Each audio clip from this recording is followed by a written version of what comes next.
Hello, আসসালামু আলাইকুম প্রিয় শিক্ষার্থীরা। তোমরা যারা 23-24 সেশনের এইচএসসি পরীক্ষা দিয়েছিল তোমরা ইতিমধ্যেই জেনে গেছো তোমাদের যে বাকি পরীক্ষাগুলো হওয়ার কথা ছিল সেগুলো আর হবে না।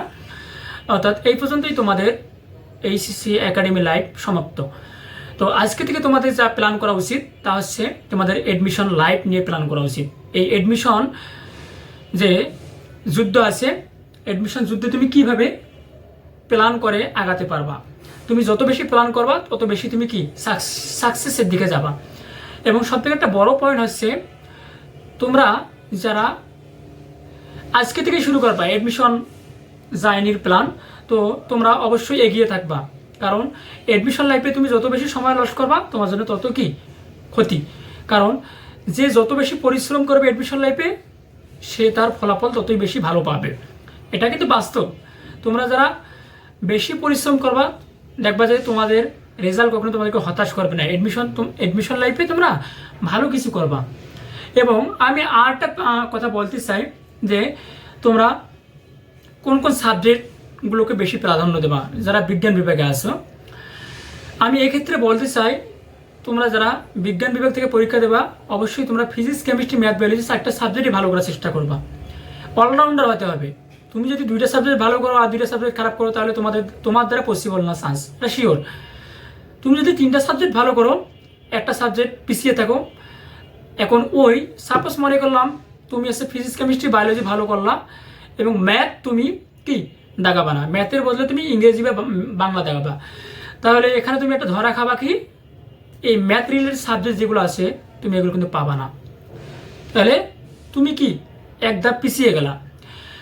এখন অনেকে আছে ম্যাথ দেখাবে, ফিজিক্স দেখাবে, কেমিস্ট্রি দেখাবে, বায়োলজি না দেখে বাংলা ইংলিশ দেখাবে, তাহলে সে বায়োলজি রিলেটেড যে ভালো সাবজেক্টগুলো আছে সে এগুলো পাবে না, তাহলে সেও একদম পিছিয়ে গেল।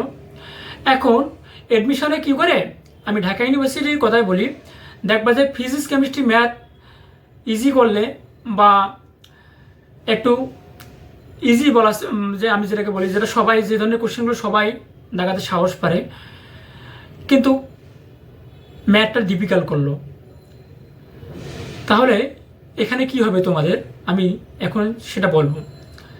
তাহলে ডিফিকাল্ট একটা কোশ্চেন করা মানে হচ্ছে সবাই জন্য ডিফিকাল্ট। এখন এই ডিফিকাল্ট কোশ্চেনটা যে পাবে সে সবার থেকে এগিয়ে থাকবে।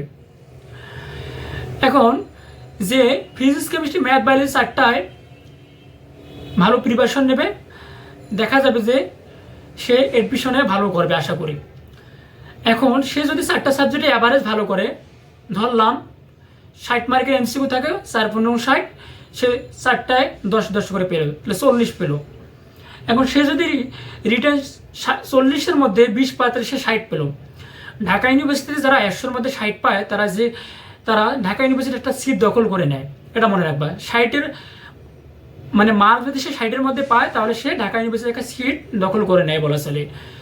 তো যারা ফিজিক্স, কেমিস্ট্রি, বায়োলজি দেখাবে, ম্যাথ দেখাবে না, তাহলে তার এক ধাপ পিছিয়ে যাবে, এটা বললাম আমি।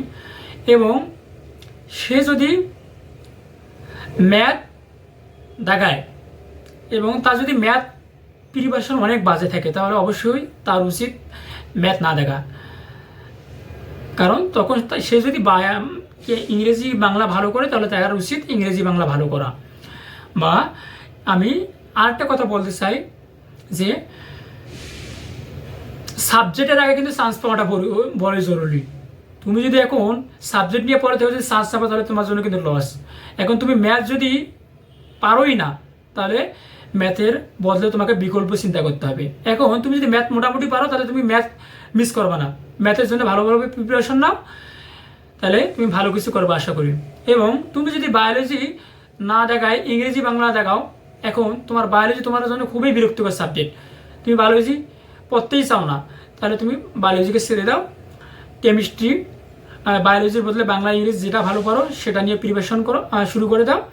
এবং যেটা বলতেছি যে চান্স না পাওয়াচ্ছে কি সাবজেক্টের আগে চান্স পাওয়াটাও জরুরি। ঢাকা বিশ্ববিদ্যালয়ে তুমি যখন চান্স পাবা তখন তোমার জন্য এটা কত যে একটা গৌরবময় রেজাল্ট হবে বা গৌরবময় পাওয়া হবে তুমি সেটা বুঝবা।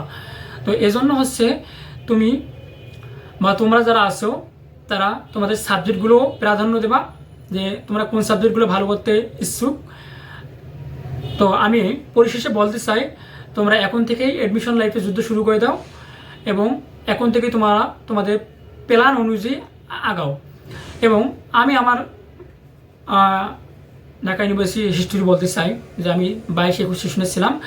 তো আমি কিন্তু ফিজিক্স, কেমিস্ট্রি, ম্যাথ, বায়োলজিতে অ্যাভারেজ রেজাল্ট করে আমি চান্স পেয়েছি। যেমন আমি কেমিস্ট্রির কথা বলি, কেমিস্ট্রিতে আমার এমসিকিউ নাম্বার ছিল, রেজাল্ট ছিল 15/15, মানে আমি 15-র মধ্যে 15টাই ঠিক করেছিলাম। বায়োলজিতে আমি 15-র মধ্যে 14 পেয়েছিলাম। ম্যাথে আমি 15টার মধ্যে 12টা দেখাইছিলাম, 12টায় আমার কারেক্ট হয়েছিল, কোনো নেগেটিভ মার্ক ছিল না। এবং আমি ফিজিক্সে 15টার মধ্যে 12টা দেখাইছিলাম, যেটা আমাদের একটা নেগেটিভ গিয়েছিল, এবং আমি মোটামুটি 10 পয়েন্ট সামথিং মার্ক পেয়েছিলাম।